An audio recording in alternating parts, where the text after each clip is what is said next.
Ya, selamat datang kembali bersama saya di channel Cari Uang. Pada episode kali ini kita akan membahas tentang investasi apartemen untung nggak ya?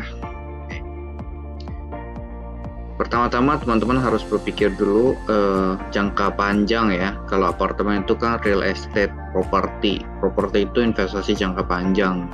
Kenapa? Karena harga properti itu naik ya setiap tahun ya. Nah, dia naik setiap tahun berarti fokus kita sebenarnya di capital gain-nya. Oke, kalau kita beli 1 miliar, kita bisa jual lagi misalnya beberapa puluh tahun lagi jadi 2 miliar gitu loh. Oke, itu lebih ke sana sih sebenarnya. Ya, kalau untuk sewa, rent, itu tambahan income aja menurut saya ya. Jadi, teman-teman sambil dipikirkan, setelah melihat video ini kita akan bahas perhitungannya, jadi teman-teman ada gambaran. Tapi sebelum itu teman-teman harus mempertimbangkan biaya-biaya yang terjadi ketika kita membeli apartemen. Apa aja sih biaya-biayanya? Yuk kita simak. Oke, biaya pertama adalah pajak pertambahan nilai. Kemudian ada biaya perolehan hak atas tanah dan bangunan, perikatan jual beli, pajak penjualan atas barang mewah, biaya notaris, dan biaya administrasi bank. Wah, banyak sekali.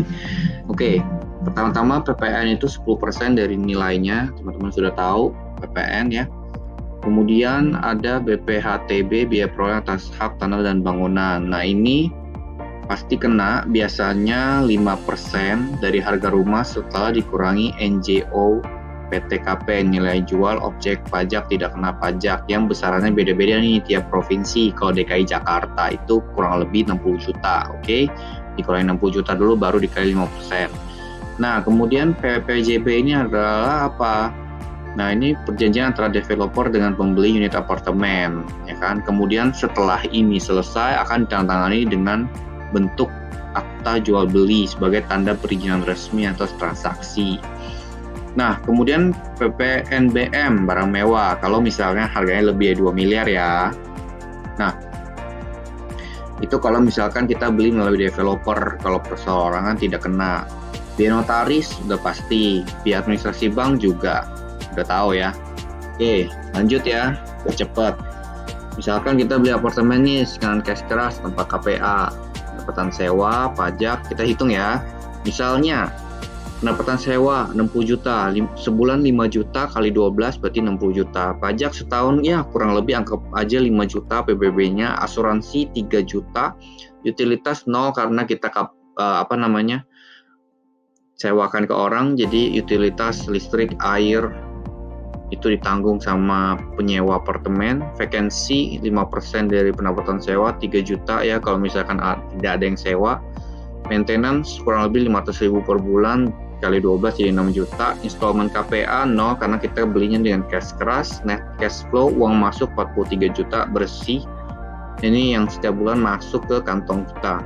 Kalau misalnya teman-teman mau hitung dengan KPA gimana, nanti tinggal teman-teman isi per bulan cicilannya berapa. Cash flow-nya minus apa enggak tuh, ya kan? Nah, balik lagi tergantung pendapatannya ya. Oke.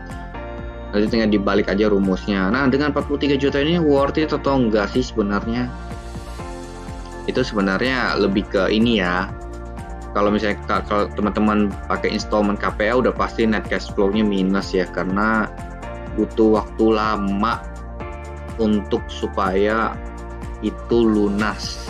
Kalau misalnya installment KPA-nya tinggi atau kecil ya, tergantung jumlah tenornya juga. Makanya investment property itu bukan lihat cash flow-nya, lebih ke capital gain-nya yang kita mainkan gitu. Misalnya sekarang net cash flow-nya 43 juta, investasi apartemen tipe studio di Jakarta 700 juta misalnya. Ya 43 bagi 700 kurang lebih 6,14% per tahun return on investment atau ROI-nya. Berarti kalau gitu, kalau per tahun saya dapat 6,14% ya berarti balik modalnya kurang lebih 100 dibagi 6,14, balik modal 16 tahun. Wah, lama sekali 16 tahun. Worth it nggak nih?